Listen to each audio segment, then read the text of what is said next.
सोचो, अगर हमें 15 सालों के लिए बिना बिजली के रहना पड़े तो हमारी जिंदगी कैसी होगी। क्या हम इंसान बिना बिजली के सरवाइव कर पाएंगे या फिर मारे जाएंगे? चलिए जानते हैं। तो कहानी की शुरुआत कुछ पुराने दिनों के शिकागो में होती है, जहाँ सभी इंसानों के पास इलेक्ट्रिसिटी थी। यहाँ पर हम एक चार्ली नाम की बच्ची को देखते हैं जो कार्टून देख रही थी। वहीं उसका छोटा भाई डैनी आईपैड में गेम खेल रहा था और उनकी मॉम रेचल फोन पर किसी से बातें कर रही थी कि तभी उसका हस्बैंड बेन घबराता हुआ घर आता है और उन्हें बताता है कि उनके पास ज्यादा टाइम नहीं है। जिस पर रेचल उससे पूछती है कि तुम किस बारे में बात कर रहे हो। अचानक यहाँ बेन के घर में लाइट्स ब्लिंक होने लगती है और उसके लैपटॉप में भी कुछ फाइल्स डाउनलोड होने लगती है, जो अगले ही सेकंड में 100% डाउनलोड भी हो जाती हैं। जिसके बाद वो अपने लैपटॉप से यूएसबी निकालकर उसे एक मेटल के लॉकेट में लगाने लगता है। वहीं दूसरी ओर हाईवे पर माइल्स और उसका दोस्त अपनी कार से निकलते हैं, जहाँ उनके पीछे रुकी हुई गाड़ियों की लाइन लगी हुई थी, जिनकी हेडलाइट्स भी एक के बाद एक अपने आप बंद हो रही थी। आसमान में प्लेन्स भी इधर उधर क्रैश होने लगे थे, जमीन पर ट्रांसफार्मर्स फटने लगे थे और यहाँ तक कि विलीस टावर भी एकदम काला पड़ चुका था। इसके बाद हम धरती को अंतरिक्ष से देखते हैं, जहाँ धीरे धीरे धरती से बिजली गायब होती हुई नजर आ रही थी। अंधेरा यूएसए के नॉर्थ से होते हुए ईस्ट और साउथ में फैलता चला जा रहा था और चारों तरफ ऐसा समा हो गया था कि बिल्कुल कैंडल लाइट डिनर का माहौल था। लेकिन आज की जनरेशन यानी कि जेन जी के लिए इंटरनेट ना होने का मतलब है कयामत का आ जाना। इसके बाद हमें एक स्टोरी सुनाई जाती है, जिससे हमें पता चलता है कि उस ब्लैकआउट डे को 15 साल से ज्यादा हो गए हैं। ब्लैकआउट डे के बाद इलेक्ट्रिसिटी वापस आई ही नहीं, जिस वजह से इलेक्ट्रिसिटी से चलने वाली सभी चीजें बेकार हो गई थी। यहाँ तक कि लोगों के कार इंजन्स, जेट टर्बाइन्स और जरा सी बैटरीज भी बिल्कुल खराब हो गई थी। इन सब चीजों की वजह से बड़े पैमाने पर सभी के हालात बहुत खराब हुए। बीमारी बढ़ी लेकिन दवाइयाँ नहीं मिली, आग लगी लेकिन आग बुझाने वाली गाड़ियाँ नहीं थी, फैक्ट्रीज थी लेकिन वहाँ खाने के लिए कुछ नहीं था और सभी लोग हाथ से काम कर रहे थे। जिसके बाद जल्द ही सरकारें गिरने लगी और मिलिटियास बढ़ने लगी थी। ब्लैकआउट के बाद यूनाइटेड स्टेट्स 6 भागों में बंट चुका था, जो कि the Monroe Republic, the Georgia Federation, the Plains Nation, Texas, the California Commonwealth और बाकी बंजर जमीन थी। इन सभी शहरों के ऐसे हालात को देखकर ज्यादातर लोग यहाँ से कहीं और शिफ्ट हो चुके थे, जिनमें से एक बैन और उसकी फैमिली भी थी, क्योंकि वो वहाँ के विलेज एरिया में रहने लगे थे, जो कि द मोनरो रिपब्लिक एक पीसफुल कॉलोनी थी, जहाँ कुछ 100 लोग जाकर बस गए थे। यहाँ हमें पता चलता है कि बेन की वाइफ का कुछ साल पहले ही देहांत हो गया था और अब वो एक ब्रिटिश मेडिकल डॉक्टर मैगी को डेट कर रहा था। उसके बच्चे डैनी और चार्ली भी अब बड़े हो चुके हैं, लेकिन डैनी को अकेले रहना ज्यादा पसंद है, क्योंकि वो अस्थमा की बीमारी से गुजर रहा है। ऐसे ही एक दिन चार्ली अपने भाई के साथ जंगल में जाती है, जहाँ उन्हें एक एबेंडन वैन दिखती है। चार्ली उसके अंदर जाती है और वहाँ उसे एक मिनी फ्रिज मिलता है, जिसे देखकर उसे अपने बचपन की याद आने लगती है, जब ब्लैकआउट डे के बाद उसके मॉम डैड ने उसे वो पिघली हुई आइसक्रीम दी थी, क्योंकि वो उस वक्त की आखिरी आइसक्रीम थी। एक दिन जब चार्ली हर दिन की तरह जंगल में एक चक्कर लगाने जाती है, तब मोनरो मिलिटिया, जो कि मोनरो रिपब्लिक की मिलिट्री फोर्स है, वो कॉलोनी के अंदर आते ही धावा बोल देती है। मिलिटिया की कलाई पर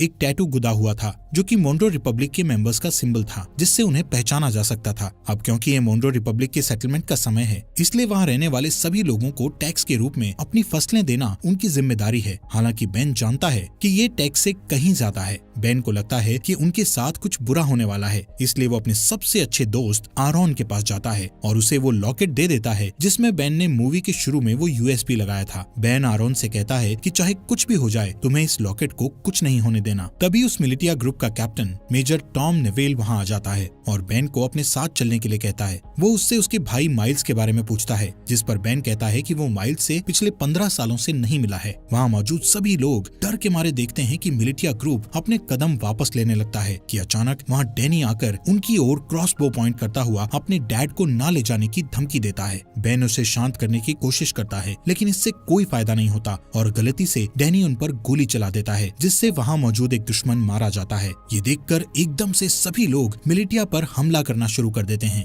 लेकिन इस लड़ाई में उनका कोई मुकाबला नहीं होता और कई लोग मिलिटिया द्वारा मारे जाते हैं, जिसमें टॉम और बाकी लोगों को छोड़ दिया जाता है। लेकिन मिलिटिया ने डैनी को बंदी बना लिया था। कुछ देर बाद जब चार्ली वापस अपने घर आती है, तो यहाँ वो अपने डैड को खून में लथपथ पाती है, जहाँ वो अपनी आखिरी सांसें ले रहा था। वो उसे बताता है कि डैनी को मिलिटिया के लोग किडनैप करके ले गए हैं और अब उन लोगों की आखिरी उम्मीद सिर्फ माइल्स ही है, जो शिकागो में कहीं रह रहा है। चार्ली रोते हुए अपने डैड को बचाने की कोशिश करती है, लेकिन बेन मरने से पहले उसे अंकल माइल्स को ढूंढने के लिए कहता है, जिसके बाद उसकी मौत हो जाती है। अपने डैड के ऐसे मरने से चार्ली पूरी तरह टूट चुकी थी, लेकिन उसके पास शोक मनाने तक का टाइम नहीं था। वो अपना सामान पैक करती है और अकेले बाहर निकलने के लिए तैयार हो जाती है, लेकिन मैगी और आरोन उसे उसे अकेले नहीं जाने देते, जिसके बाद वो खुद उसके साथ जाने को तैयार हो जाते हैं, जो चार्ली को बिल्कुल पसंद नहीं आता। इसके बाद तीनों खतरनाक रास्तों से होते हुए पूरे दिन सफर करते हैं, जिससे तीनों के बीच बॉन्ड और भी ज्यादा मजबूत हो जाता है। अगले दिन चार्ली जब पानी लेने के लिए झरने के पास जाती है तो उसे एक नेट नाम का लड़का दिखता है, जिसे देखकर वो वहीं रुक जाती है। अब क्योंकि पूरी दुनिया ब्लैकआउट में चली गई थी, इसलिए तब के बाद से हर इंसान को पहली बार में देखकर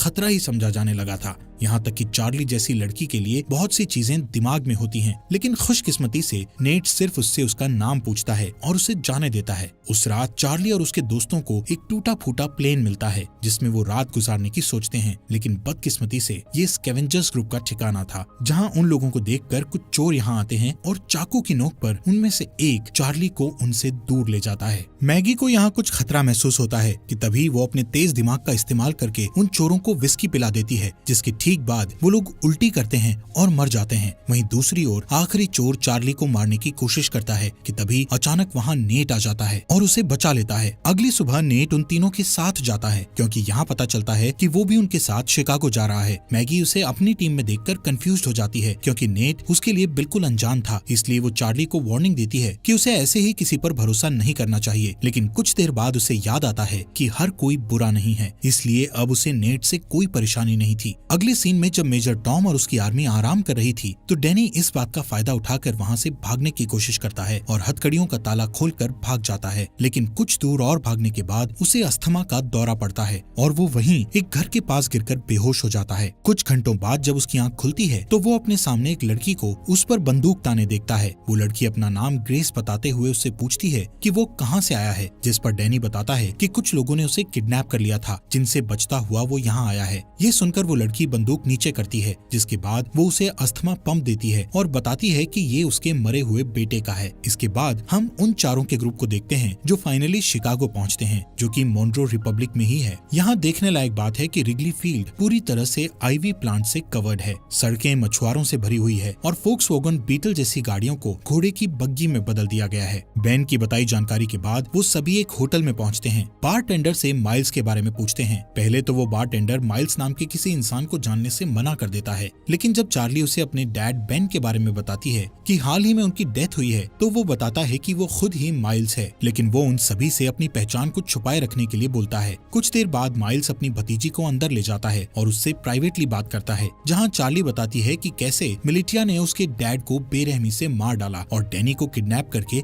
अपने साथ ले गए। जिसके बाद चार्ली उससे पूछती है कि वो लोग हमारी फैमिली के पीछे क्यों पड़े हैं, जिस पर माइल्स कहता है कि जरूर बेन कुछ न कुछ उस ब्लैकआउट के बारे में जानता था। वो कहता है कि मोनरो रिपब्लिक के लीडर जनरल मोनरो एक क्रूअल डिक्टेटर था, जो पूरे देश और पूरी दुनिया को अपने कब्जे में करना चाहता था, लेकिन उसके लिए उसे कुछ हथियारों की जरूरत थी, जैसे कि फाइटर प्लेन्स, टैंक्स और यहाँ तक न्यूक्लियर बॉम्ब्स। और क्योंकि बेन अकेला ऐसा इंसान था जो ब्लैकआउट क्यों हुआ था उसके बारे में जानता था और मोनरो को विश्वास था कि वो इससे निपट सकता है। ये सब सुनने के बाद चार्ली अपने भाई डैनी को लेकर और ज्यादा चिंतित हो जाती है और अपने अंकल से उसकी मदद करने के लिए कहती है, लेकिन सरप्राइजिंगली वो उसकी मदद करने से साफ मना कर देता है, क्योंकि उसका मानना था कि ये काम बहुत रिस्की है और वो इस काम को करने के लायक नहीं है। जिससे नाराज होकर चार्ली वापस अपने ग्रुप के पास जाने के लिए तैयार हो जाती है। उसे परेशान देखकर नेट माइल्स के पास बिल्कुल लड़ने के मूड में जाता है, लेकिन तभी माइल्स नेट का हाथ पकड़कर उठता है, जहाँ पता चलता है कि नेट भी मोनरो मिलिटिया का मेंबर है और वो चार्ली और उसके दोस्तों के साथ मिलकर माइल्स तक पहुँचना चाहता था। ये जानकर हर कोई हैरान हो जाता है, लेकिन इससे पहले कि वो कुछ कर पाते नेट वहाँ से भाग जाता है। अब मिलिटिया को उनकी लोकेशन का पता होने के बावजूद भी माइल्स अपनी जगह को छोड़ने से मना कर देता है, क्योंकि उसका मानना था कि वो अकेला ही पूरी फौज का सामना कर सकता है। चार्ली और बाकी लोग भी माइल्स की मदद करने को तैयार थे, लेकिन माइल्स गुस्से में उन पर चिल्लाते हुए उन्हें यहाँ से दूर जाने के लिए कहता है। कुछ ही देर बाद नेट अपने साथ बहुत सारे आर्मी सेना को लेकर माइल्स से लड़ने आता है, लेकिन इतने सैनिक होने के बावजूद भी माइल्स सभी से बड़ी सफाई से तलवारों का इस्तेमाल करके लड़ता है और एक एक करके सबको मार देता है। जिसके बाद वहाँ चार्ली और उसके दोस्त वापस आ जाते हैं और माइल्स के साथ लड़ाई में शामिल हो जाते हैं। इसी बीच मिलिटिया का एक आदमी चार्ली को जान से मारने की कोशिश करता है, लेकिन अचानक से तभी नेट आकर उस आदमी को मार गिराता है। थोड़ी ही देर बाद माइल्स मिलिटिया के कैप्टन को जान से मारकर लड़ाई खत्म करता है, जिसके बाद वो चार्ली और बाकी लोगों के साथ डैनी को ढूंढने के लिए निकल जाता है, जो सुनकर भी सभी काफी खुश होते हैं। कुछ देर बाद माइल्स को अचानक से उस ब्लैकआउट डे का एक फ्लैशबैक याद आता है और यहाँ से सीन फ्लैशबैक में जाता है जहाँ सारी दुनिया में अचानक अंधेरा छा जाने के बाद वो अपने दोस्त के साथ कार से बाहर निकलता है और अपने दोस्त के साथ मरीन कॉर्प्स बेस में जाता है, जहाँ हमें पता चलता है कि ये दोनों मरीन पुलिस हैं। यहाँ अंदर जाने के लिए उन्हें अपने हाथ पर बना वो एम नाम का टैटू दिखता है, जिससे पता चलता है कि माइल्स का दोस्त, जिसका नाम सेबेस्टियन मॉन्रो है और वो इस समय मॉन्रो रिपब्लिक का लीडर भी है। वहीं दूसरी ओर मेजर टॉम और उसके आदमी डैनी के फुटप्रिंट्स का पीछा करते हुए ग्रेस के घर तक पहुँचते हैं। डरी हुई ग्रेस डैनी को बचाने की कोशिश करती है, लेकिन जैसे ही टॉम उसे जान से मारने की धमकी देता है तभी वो पीछे हटती है और टॉम उसके घर में घुसकर डैनी को पकड़ लेता है।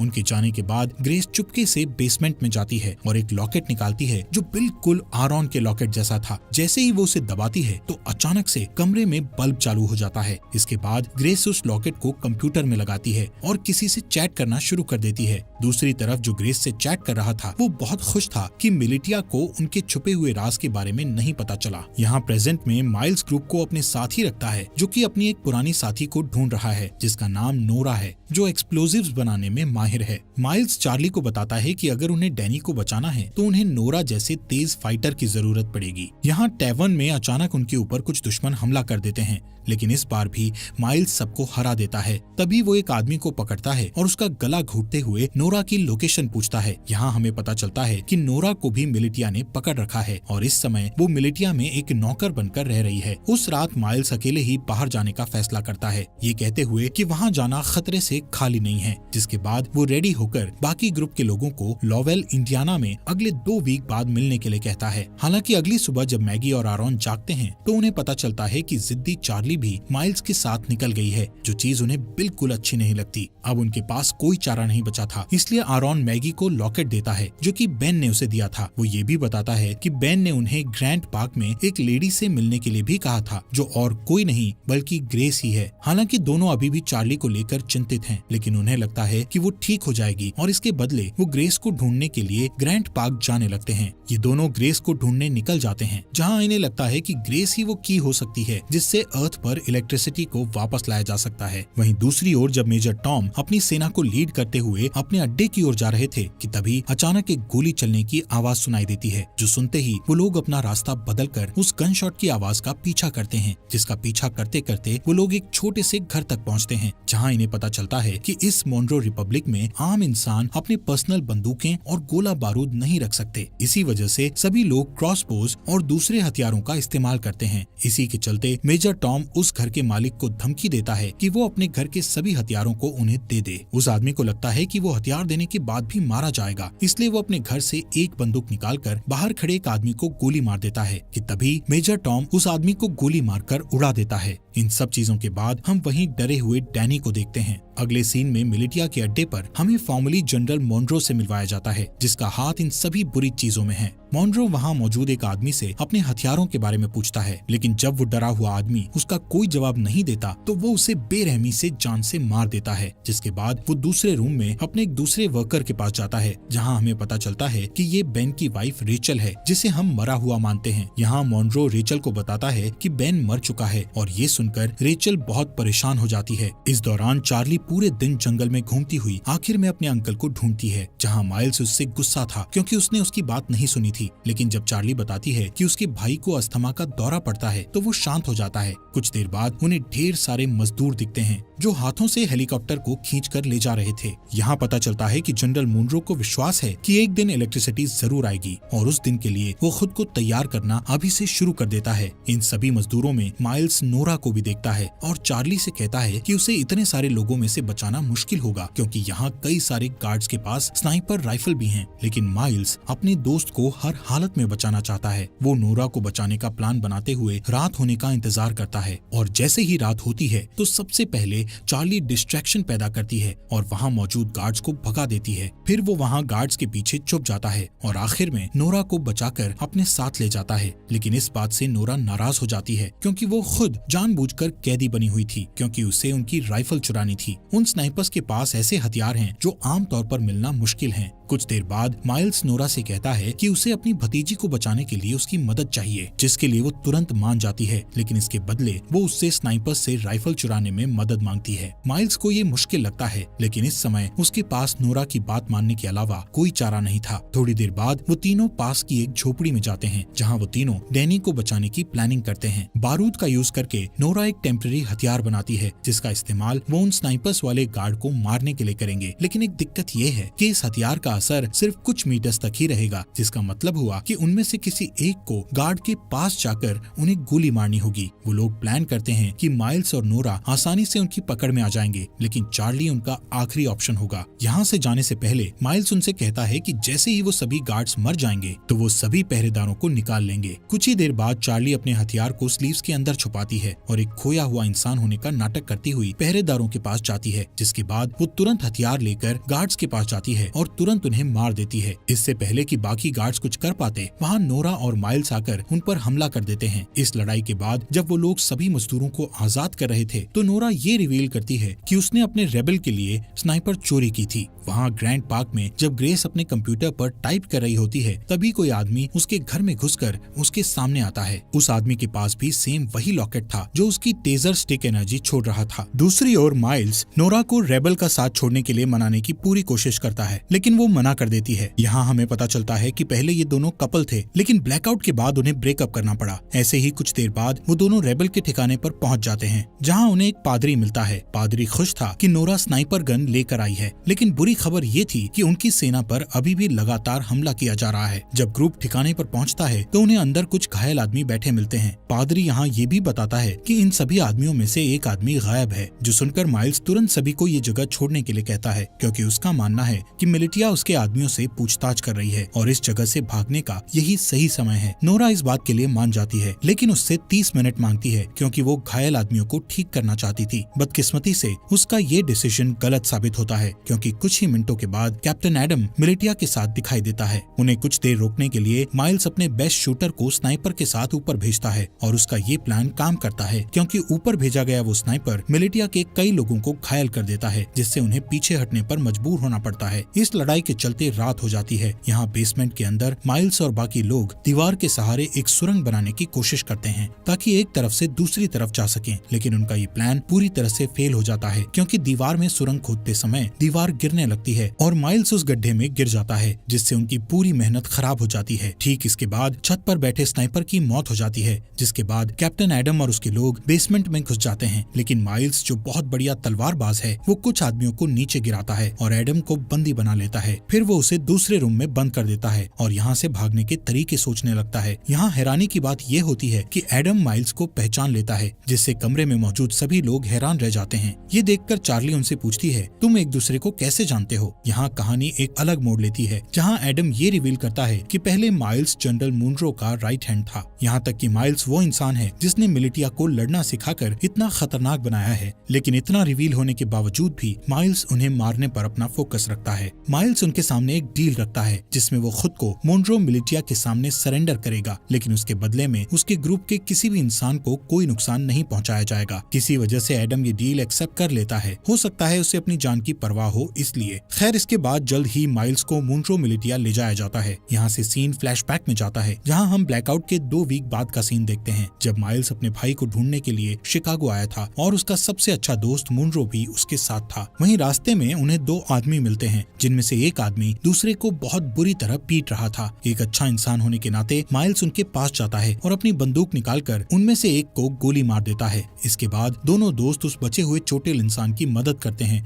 जो और कोई नहीं बल्कि कैप्टन एडम ही था, और इसीलिए वो आज तक माइल्स की इतनी रिस्पेक्ट करता है, क्योंकि उसने उसकी जान बचाई थी। यहाँ से सीन वापस प्रेजेंट में आता है। जैसे ही माइल्स मिलिटिया को अपनी जगह पर ले जा रहा था, तो रास्ते में वो एक ब्रिज पार करते हैं, जहाँ अचानक से एक एक्सप्लोजन होता है, जिससे सभी लोग चौंक जाते हैं। और इसी दौरान नोरा और चार्ली माइल्स को उनसे बचा लेते हैं। वहाँ से जाने से पहले वो एक और एक्सप्लोजन करते हैं, जिससे वो पकड़े न जाएं। वहीं दूसरी ओर मैगी और आरोन, जो ग्रेस को ढूंढने के मिशन पर हैं, आखिरकार वो उसके घर तक पहुँच जाते हैं, लेकिन उस घर में कोई भी नहीं था, क्योंकि ग्रेस ने ये घर छोड़ दिया था। यहाँ आरोन, जो गूगल का एक पुराना एम्प्लॉय होने का दावा करता है और कहता है कि वो कंप्यूटर के बारे में बहुत कुछ जानता है। इसके बाद वो बेसमेंट में जाता है, जहाँ उसे ग्रेस का कंप्यूटर रखा मिलता है, जिसे देखकर पता चलता है कि इसे हाल ही में बनाया गया गया था, जिससे पता चलता है कि यहाँ इलेक्ट्रिसिटी थी। हालांकि जब वो कई घंटों तक कंप्यूटर की जांच पड़ताल करता है तो उसे वहाँ कोई सुराग नहीं मिलता। आरॉन थक जाता है और ऊपर जाकर वो कंप्यूटर मैगी को दिखाता है। तभी उसका लॉकेट चमकने लगता है और पास में रखे हेडफोन में गाना बजना शुरू हो जाता है, जहाँ मैगी के आईफोन में जान सी आ जाती है, जिसकी वजह से वो कई सालों बाद अपने बच्चों को देखती है। दोस्तों, हमारे फॉक्स एक्सप्लेनर हिंदी चैनल को सब्सक्राइब करना मत भूलना। और ये रेवोल्यूशन वेब सीरीज आपको यहाँ तक कैसी लगी, इस सीरीज के नेक्स्ट एपिसोड लाएं या नहीं, कमेंट बॉक्स में हमें जरूर बताएं।